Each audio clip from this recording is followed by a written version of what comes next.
Welcome to Penrose Learning, where we make understanding easy.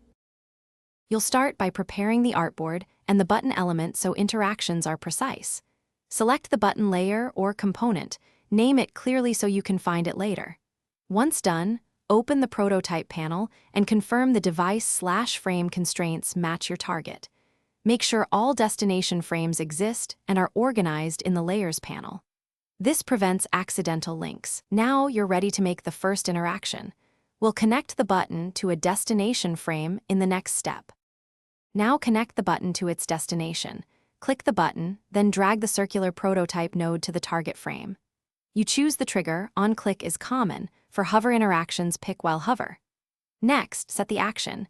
Navigate to for full screens, open overlay for modal behavior, and select animation, instant, dissolve, smart animate with a duration.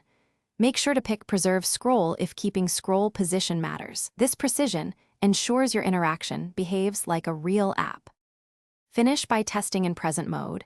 Interact with the button exactly as users will.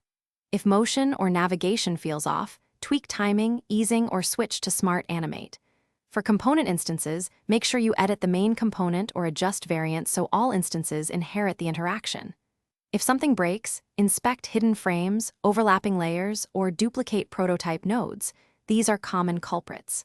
Finally, save and share the prototype link. You're done and can iterate based on feedback. Thanks for watching. If this was helpful, leave a like and consider subscribing. See you next time.